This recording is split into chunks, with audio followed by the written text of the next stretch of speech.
જય ભવાની, જય માતાજી, કષ્ટભંજન દેવની જય, દાદા બાપુની જય. આજે શનિવારનો દિવસ છે.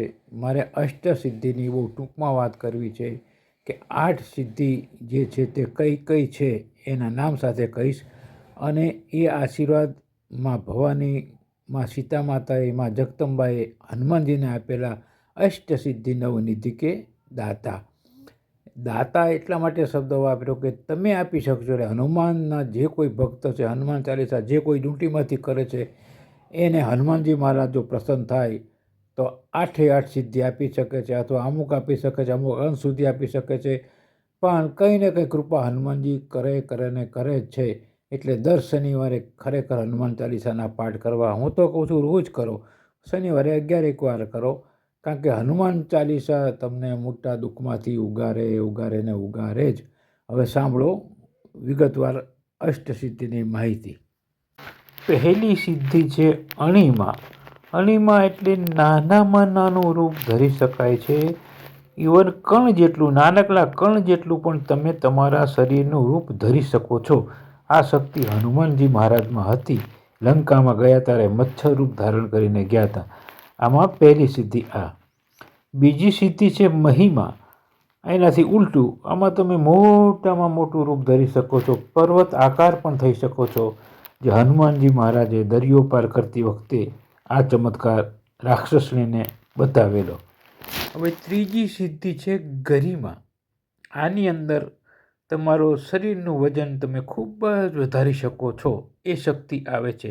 લાખો ટન સુધીનું વજન તમે તમારા શરીરનું કરી શકો છો. હનુમાનજી મહારાજમાં આ શક્તિ હતી. કારણ કે એમનું પૂંછડું પણ ભીમથી નહોતું ઉચકાયું એવી લોકકથા છે. આ શક્તિ હનુમાનજી મહારાજમાં હતી. અને લઘિમામાં કેવું છે કે તમારા શરીરનું વજન હલકું ફૂલ જેવું કરી શકો છો. એક આંગળીએ ઉચકીને તમને રમાડાય એવું વજન તમે કરી શકો છો. આ છે ચોથી સિદ્ધિ. હવે પાંચમી શક્તિ અષ્ટસિદ્ધિમાં આવે છે તે પ્રાપ્તિ. પ્રાપ્તિમાં કોઈ પણ વસ્તુ તમારે મેળવવી હોય તો તમે એ પ્રાપ્ત કરી શકો છો. કોઈ પણ ઈચ્છિત વસ્તુ હોય, તમને કંઈ ગમતું હોય અને તમને ઈચ્છા થઈ હોય કે તમારે જોઈએ જ છે, તો એ શક્તિ તમારામાં આવી જાય છે. તમે સંકલ્પ માત્રથી જે કોઈ વસ્તુ પ્રાપ્ત કરવા માગતા હોય એ પ્રાપ્ત કરી શકો છો. આ છે પાંચમી સિદ્ધિ પ્રાપ્તિ. છઠ્ઠી સિદ્ધિ પ્રાકામ્ય. આની અંદર તમે જ્યાં ઈચ્છો ત્યાં રહી શકો છો.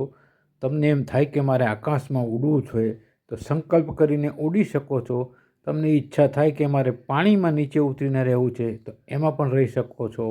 તમારા ઈચ્છા મુજબ તમે રહી શકો છો કોઈ પણ જગ્યાએ. એને કહેવાય પ્રાકામ્ય. હવે સાતમી અદ્ભુત શક્તિ છે, એનું નામ છે ઈશિત્વ.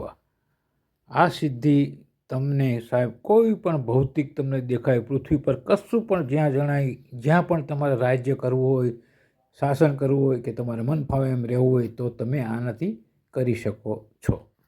હવે આઠમી અને છેલ્લી સિદ્ધિ છે વશિત્વ. વશિત્વ એટલે કોઈ પણને તમે વશ કરી શકો છો.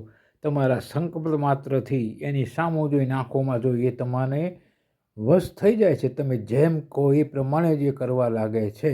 તમે કહો કે તું ગળા પર તલવાર લઈ અને ગળું કાપીને મરી જાય તો તરત મરી જાય, એક સેકન્ડ વિચાર કર્યા વગર. વશિત્વ, તમારા વશીકરણમાં આવેલો માણસ તમે જેમ કહો તેમ કરે છે. આવી 8 સિદ્ધિઓ તમારી પાસે ઓટોમેટિક આવી જાય છે. આને કહેવાય અષ્ટ સિદ્ધિ. બોલો શ્રી કષ્ટભંજન દેવની જય.